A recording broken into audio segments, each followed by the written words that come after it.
The cruelest thing about being a kind person is that you usually do not notice the disrespect at first. You call it patience. You call it understanding. You tell yourself they are stressed, tired, confused, hurting. You give people one more chance, then another, then a final one that somehow becomes 5 more after that.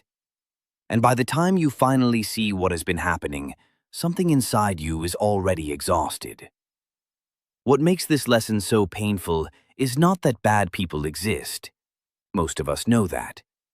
The painful part is realizing that some people never hated your kindness at all. They used it, quietly, efficiently, almost casually. And if you are not careful, they will teach you to feel guilty for noticing. I learned this later than I should have. Not in one dramatic moment. It came in pieces, the way unpleasant truths usually do. A delayed reply here, a broken promise there, a look on someone's face when I said no for the first time. That look told me more than all their polite words ever had. It reminded me of a man I once knew. Let us call him Daniel. Daniel was the sort of person everyone described as good, reliable, gentle, easy to be around. He remembered birthdays, he covered shifts, he lent money he could not really spare. At family dinners, he was the one clearing plates while louder people took credit for bringing everyone together. At work, he stayed late so the team would not suffer, even when the team's problems had a way of becoming his private burden. People loved Daniel, or rather, they loved access to Daniel. That is a different thing. At first, nothing looked wrong. He was praised often enough to stay confused. "You're such a good man. I knew I could count on you. You always understand."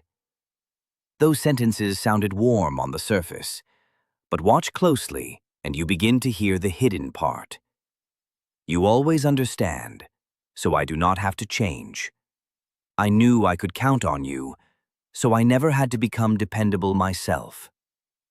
This is where many kind people get trapped. They mistake appreciation for respect. Appreciation is easy. People appreciate a bridge. They appreciate free labor. They appreciate a calm person in a room full of chaos because it saves them the trouble of facing themselves.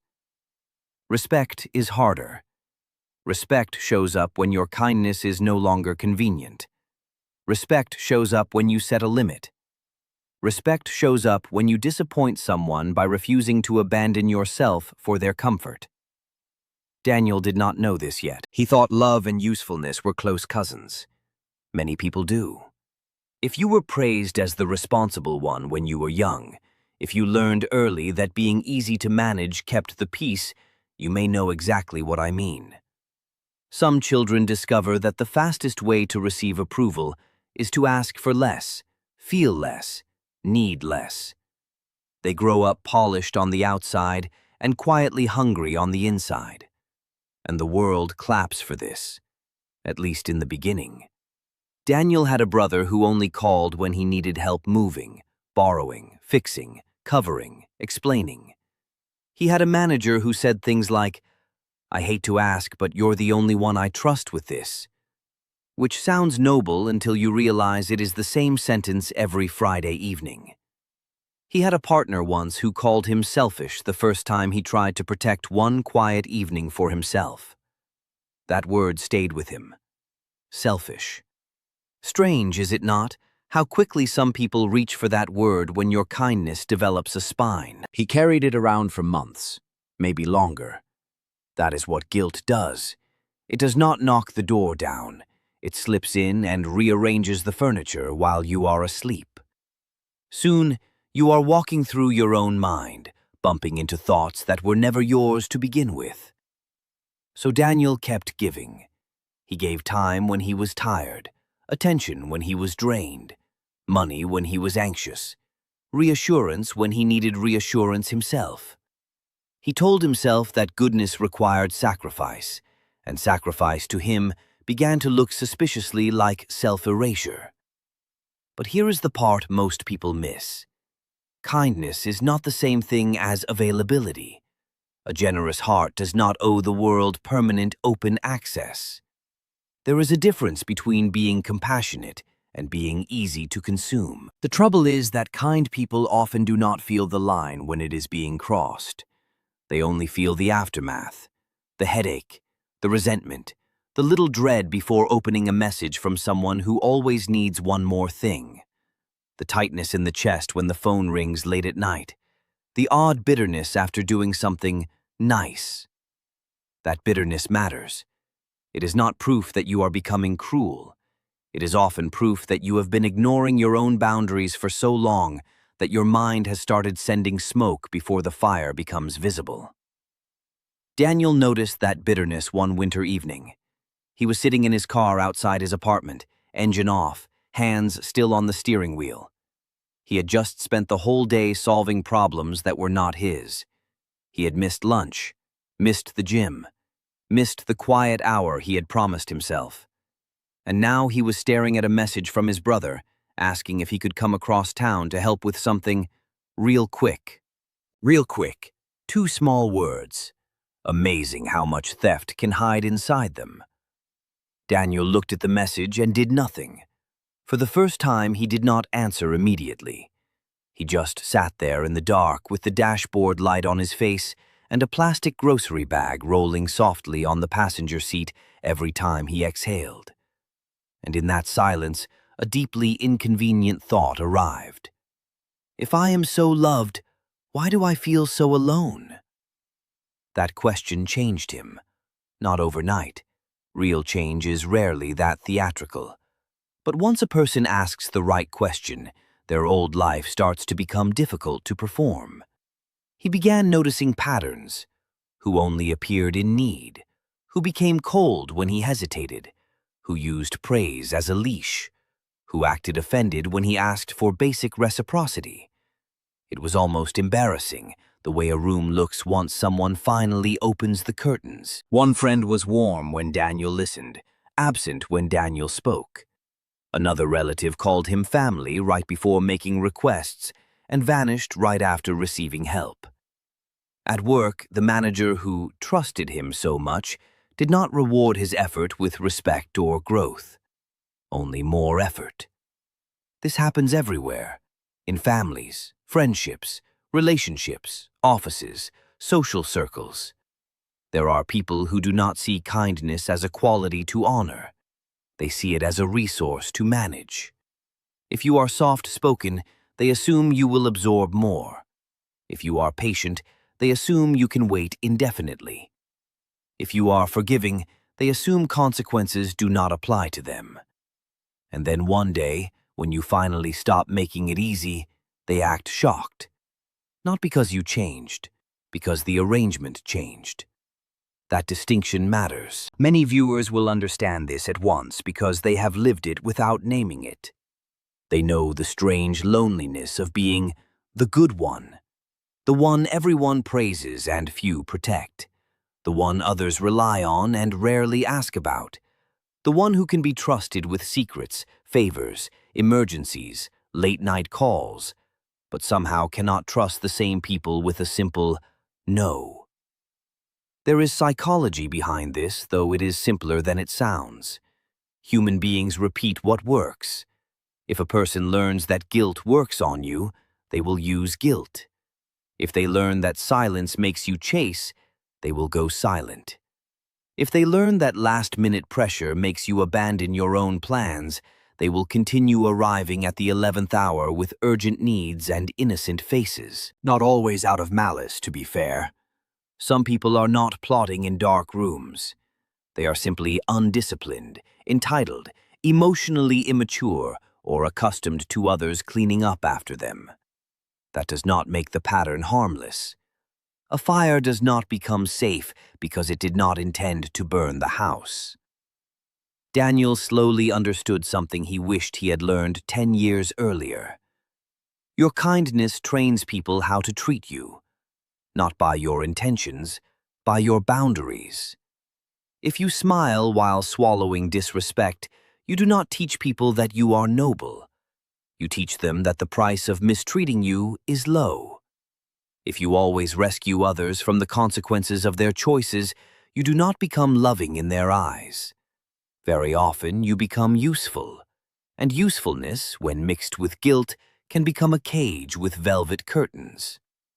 One afternoon, he tested this. Nothing dramatic, no speech, no confrontation worthy of cinema. He simply said no to a request he would once have accepted without thought. He was polite, clear, no apology drenched in explanation. Just no. What happened next told him everything. The person on the other side did not ask if he was all right, did not wonder whether he was tired, did not say, "Of course, I understand." Their tone changed immediately. Cool, sharp, slightly wounded in that theatrical way some people become wounded when access is denied. Then came the old favorite. "You've changed." Yes, Daniel thought, at last. That sentence appears often when a formerly accommodating person begins to recover. It is meant as an accusation. Sometimes it is actually a compliment wearing a frown. You have changed, meaning I can no longer reach for you with the same ease. You have changed, meaning my old shortcuts are closing. You have changed, meaning I must now meet you where you stand instead of where I left you. And some people do not like that at all. This is the point where many kind souls panic and go backward. They see disappointment in someone else's face and immediately rush to smooth it over. They explain too much, soften too much, reopen the gate they just closed because the discomfort of being misunderstood feels heavier than the pain of being misused. That is the moment to be careful, because if every boundary you set is followed by an apology, your boundary is only decorative. Daniel learned to sit with that discomfort instead. Awkward at first, almost itchy. He would say no and then walk around with a guilty conscience as if he had committed a small crime. But no crime had occurred, only a pattern had been interrupted. That is a powerful thing to understand. A great many adults are not afraid of conflict. They are afraid of the guilt that arrives after healthy self-protection. They confuse that guilt with moral failure. It is not. Often, it is just old conditioning protesting its own replacement. Think of a lock on your front door. No sane person looks at a locked door and says, "How unkind." We call it normal, necessary, civilized. Yet when people place a lock on their time, their energy, their emotional bandwidth, suddenly the world becomes philosophical. Suddenly everyone wants to debate generosity. Curious, that. Daniel's life became quieter, then clearer. Some people drifted away once access was reduced. He mourned that, and he should have. Even illusions deserve a funeral. One relative became distant. A friend stopped calling. The manager found someone else to overwork. Daniel felt hurt, then relieved, then strangely embarrassed that he had once mistaken constant demand for closeness. But not everyone disappeared. A few people adjusted. And that is how he discovered who actually respected him. The people worth keeping did not punish his boundaries. They adapted to them. They did not turn cold because he had limits. They became more careful, more honest, more reciprocal.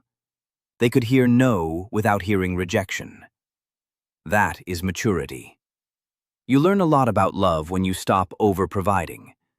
You learn a lot about friendship when you stop being endlessly available. And you learn a lot about yourself when you finally realize that being needed is not the same as being valued. That last one can sting, because many kind people secretly build their identity around being indispensable. It gives them meaning. It gives them a place. If everyone needs me, then surely I matter. But a life built on constant rescue is unstable. The moment you rest, you start fearing replacement. The moment you stop fixing, you wonder who you are. So the deeper lesson is not only about protecting yourself from users, It is also about asking why you made yourself so available to misuse in the first place. Sometimes the answer is beautiful. You care deeply. You want to help. You have a tender conscience. Do not lose that. Sometimes the answer is sadder. You are afraid that if you stop giving, people will stop staying. If that is true, then the wound is not kindness. The wound is fear. And fear can dress itself beautifully. It can wear the clothes of generosity.